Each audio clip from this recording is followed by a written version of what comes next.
नुपुर शर्मा ने जो अदालत से कहा है कि सुप्रीम कोर्ट में एक अर्जी लगाई है और अर्जी लगा करके ये कहा कि मेरे जितने भी केस हैं अलग अलग राज्यों में हैं और उन सभी केसों को दिल्ली में ट्रांसफर किया जाए क्योंकि मेरी जान को खतरा है। अलग अलग जगह अगर जाकर के मैं केस लड़ने लगूंगी अगर अपनी तरफ से अपनी दलीलें पेश करूंगी तो फिर मेरे लिए मेरी जिंदगी के लिए ठीक नहीं होगा।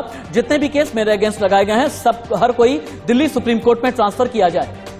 तो उदयपुर में जिस तरीके से कन्हैया लाल की हत्या की वारदात हुई उसके बाद से ही नुपुर शर्मा को लेकर कई लोगों ने सोशल मीडिया पर भी डर व्यक्त किया, लेकिन इन सब के बीच नुपुर शर्मा के खिलाफ जो केसेस चल रहे हैं उसको लेकर अब सुप्रीम कोर्ट पहुंच गई हैं नुपुर शर्मा और हवाला भी वही दिया है अपने जान को खतरे का और ये कहा है कि तमाम जगहों पर जो केसेस चल रहे हैं उनको दिल्ली ट्रांसफर किया जाए क्योंकि आने जाने में सहूलियत हो और वो एक जगह पेश होकर इस मामले में सहयोग कर सके। हालांकि नुपुर शर्मा के वेयरअबाउट्स के बारे में यानी कहां पर वो हैं अभी तक कोई जानकारी पिछले लगभग 1 महीने में नहीं मिली है क्योंकि नुपुर शर्मा का ही प्रॉफिट मोहम्मद पर दिया गया विवादित बयान और विवादित बयान के बाद उसके बाद यूपी में माहौल खराब हुआ था और कहा यह जा रहा है कि नुपुर शर्मा ने जो विवादित बयान दिया इसी विवादित बयान को ही लेकर कन्हैया लाल के 8 साल के बच्चे ने अपने व्हाट्सएप पर डीपी लगाई और फिर उसके बाद 2 कट्टरपंथियों ने सिर कलम कर दिया।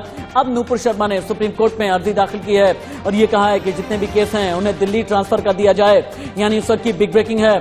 ज्यादा जानकारी के साथ आशीष सिन्हा इस वक्त लाइव है। आशीष, मुझे टेक्निकली समझाइएगा नुपुर शर्मा ने अपनी पिटीशन में क्या क्या कहा है, जो सुप्रीम कोर्ट में अर्जी जो लगाई गई है उसमें क्या कहा है नुपुर शर्मा ने, और टेक्निकली ये समझाइएगा क्या ये संभव है कि जितने भी भारत भर में केस हुए हैं इन्हें अगर कोई ये दलील देता है कि मेरी जान को खतरा है तो ये केस किसी एक ही राज्य में सारे ट्रांसफर हो जाए? जी रचित, इससे पहले भी कई तरह के मामले आए हैं जहां पर अलग अलग राज्यों में मामले दर्ज थे। चाहे आप स्वामी रामदेव का ही मामला ले लीजिए, उनके एक बयान को लेकर भी अलग अलग राज्यों में मामले दर्ज हुए थे। उन्होंने भी सुप्रीम कोर्ट का रुख किया था और सुप्रीम कोर्ट ने सभी मामलों को एक साफ कर दिया था।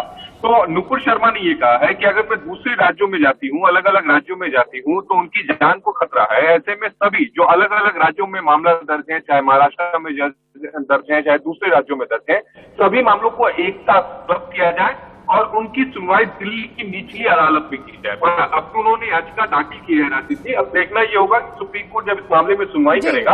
आशीष, अपनी सिक्योरिटी अपनी जान को खतरा बताया है नुपुर शर्मा ने और इसी दलील के आधार पर इसी बेसिस पर उन्होंने ये मांग की है कि तमाम जो याचिकाएं हैं उसका एक जगह ट्रांसफर किया जाए। ये दलील कितनी इंपॉर्टेंट साबित होती है केस में? पिछले जो केसेस आपने ऑब्जर्व किए होंगे उसके बेसिस पे क्या कहा जा सकता है?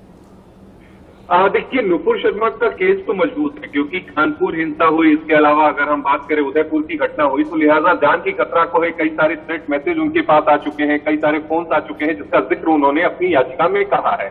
तो अब देखना यही होगा कि जब सुप्रीम कोर्ट इस मामले की सुनवाई करेगा तो क्या एक तरफा आदेश सुप्रीम कोर्ट इस मामले में जारी करेगा या सबसे पहले सभी राज्य सरकारों आशीष, अभी के लिए आपका शुक्रिया। मेरे सीनियर कोलीग आशीष सिन्हा हमें ये बता रहे थे कि नुपुर शर्मा ने सुप्रीम कोर्ट में अर्जी क्या लगाई है, क्यों नुपुर शर्मा ने ये कहा कि मेरी जान को खतरा है, देश भर में जितने केसेस हैं हर एक केस दिल्ली में ट्रांसफर कर दिया जाए।